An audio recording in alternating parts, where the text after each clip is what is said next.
اور بڑی پریشانیوں کے اندر گھرا ہوا ہوتا ہے تو اس موقع پر زبان سے اور دل سے بات نکلتی ہے متی نصر اللہ، اللہ کی مدد کب آئے گی؟ تو پہلے انبیاء علیہ السلام کے سروں پر آرا رکھ کر ان کے دو ٹکڑے کر دیے جاتے، اور اسی طریقے سے ایمان والوں کو سخت تکلیفیں پہنچائی گئی اور کفار اور مشرکین کی طرف سے سخت آزمائشیں ان پر آئی، لیکن ان کا ایمان اتنا مضبوط تھا، اتنا طاقتور تھا کہ دشمن طاقتوں سے ذرہ بھی ان کے ایمان پر فرق نہیں پڑا، اور دشمن طاقتوں کے تکلیفوں پر ذرہ بھی انہیں احساس یا پھر ذرہ بھی انہیں کوئی درد محسوس نہیں ہوا، اس لیے کہ ان کا ایمان مضبوط تھا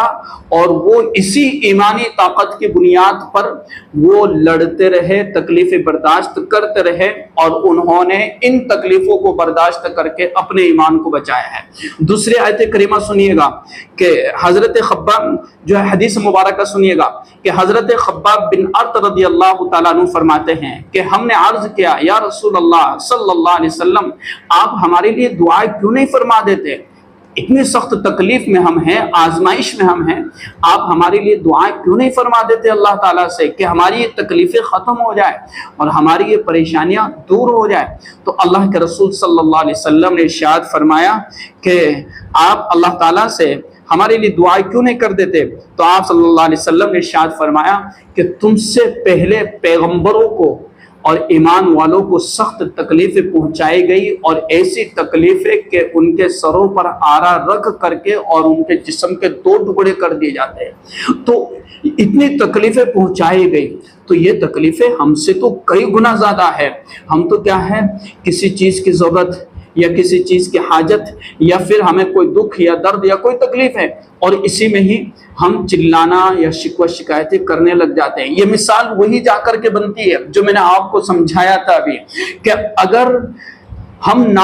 ہم روحانی قوت کے اعتبار سے کمزور ہے تو پھر ہمیں ذرا سی مصیبت بھی بڑی تکلیف دے گی، اور ذرا سے آزمائش بھی ہمیں بے چین کر دے گی، اور ذرا سے حالات بھی ہمیں بے چین کر دیں گے۔ یہ ایسے ہی ہے جیسے ایک نازک کلی کو اگر کانٹا چبھ جائے تو وہ برداشت نہیں کر سکتا۔ تو یہی بات ہے کہ جتنا ہمارا ایمان قوی اور مضبوط ہوگا تو اسی کے مطابق ہم آنے والے حالات کا مقابلہ کر سکتے ہیں۔ آئیے آیت کریمہ سنتے ہیں کہ جس میں اور مزید کچھ جاننے کی جو ہے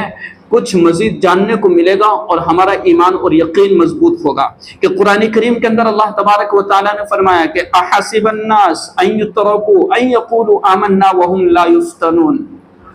کیا لوگ یہ گمان کرتے ہیں کہ انہیں چھوڑ دیا جائے گا صرف یہ کہنے پر آمنا، ہم ایمان لے کر کے آ گئے، اور وهم لا یفتنون، اور انہیں آزمایا نہیں گیا،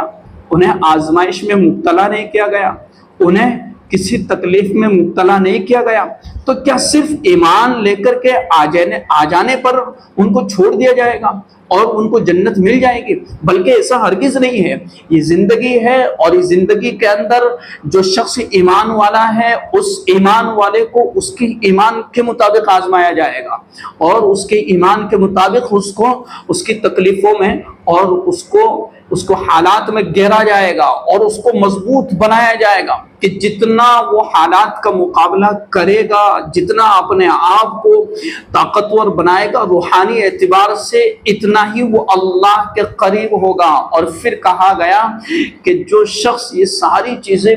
برداشت کرنے کے بعد اسے دیکھا جائے گا کہ ہاں یہ پکا سچا مومن ہے۔ یہی چیز اللہ تبارک و تعالیٰ نے قرآن کریم کی دوسری اور تیسری آیات میں بیان فرمائی، جو میں آپ کے سامنے سنا رہا ہوں کہ ام حسبتم ان تدخلوا الجنة ولما يعلم الله الذين جاهدوا منكم ويعلم الصابرين، کیا تم یہ گمان کرتے ہو کہ جنت میں چلے جاؤ گے جبکہ اللہ تبارک و تعالیٰ نے اس چیز کا مظاہرہ نہیں کیا، اس چیز کو ظاہر ہی نہیں کیا کہ تم میں سے کس نے مجاہدہ کیا ہے، کس نے جہاد کیا ہے اور کس نے صبر کیا ہے، یعنی آنے والی تکلیفوں اور مصیبتوں پر کس نے صبر کیا ہے۔ تو کل ملا کر کے بات یہ نکلتی ہے کہ ہر مومن پر تکلیف اور مصیبتیں آنا ہے، اور جب مصیبتیں آئے گی تو اسی وقت اس کا اندازہ ہوگا اور اس کا یہ اظہار ہوگا کہ ہاں یہ پکا سچا مومن ہے کہ اس نے تکلیف کے آنے پر صبر کیا ہے۔ اس لیے میرا عزیزوں، صبر کا دامن ہمیں کبھی بھی نہیں چھوڑنا ہے۔ اور صبر ایک ایسی چیز ہے کہ جب کسی انسان پر کوئی تکلیف یا مصیبت آتی ہے اور ابتدائی صورت میں اور ابتدائی حالت میں وہ اللہ پر یقین اعتماد کرتے ہوئے صبر کر لیتا ہے، تو یہ صبر کا سب سے اعلیٰ درجہ ہے۔ ایک تو یہ کہ مصیبت آئی، شکوہ شکایتیں کرنے لگا، پھر اس کے بعد مجبور ہو کر کے صبر کر رہا ہے، یہ نہیں بلکہ ابتدائی حالت میں ہی وہ صبر کا دامن پکڑے ہوئے ہیں۔ تو یہ ہے صبر کا سب سے اعلیٰ ترین درجہ کہ ابتدائی صورت میں، ابتدائی حالت میں، پہلی فرصت میں اور پہلے ہی موقع پر جیسے ہی مصیبت آئی اللہ پر صبر کرتا رہا، یہ نہیں کہ بعد میں جا کر کے مجبور ہو کر کے جب کچھ نہ نظر آیا اور کچھ نہ ملا سوائے صبر کرنے کے، تو پھر اس میں وہ مزہ نہیں ہے جو مزہ پہلے والے صبر میں ہے۔ اور یہی صبر، اس تعلق سے قرآن کریم کے اندر یہ بات کہی گئی کہ وَاصْبِرْ عَلَىٰ مَا أَصَابَكَ إِنَّ ذَلِكَ مِنْ عَزْمِ الْأُمُورِ۔ یہ تو بڑے ہمت کے کاموں میں سے صبر کا کہنا اور صبر کی تلقین کر دینا یا کسی کو صبر دلوا دینا، یہ نہیں بلکہ جو انسان کسی سخت ترین مصیبت سے گزر رہا ہے اور پھر اس کا صبر کر لینا، یہ تو بڑے ہمت کے کاموں میں سے۔ اور قرآن کریم خود یہ لفظ استعمال کر رہا ہے کہ صبر کرنا ایسے ویسے تھوڑی ہے، یہ تو بڑے ہمت والے لوگوں کا کام ہے۔ تو اللہ پر یقین، اعتماد، توکل اور صبر، یہ وہ ساری چیزیں کہ جب انسان کے اندر ظاہر ہونے لگے اور انسان ان پر قائم رہے، پابند رہے، ان پر عمل کرتا رہے، یقیناً جب یہ علامتیں اپنے اندر دیکھے تو سمجھ لیا جائے کہ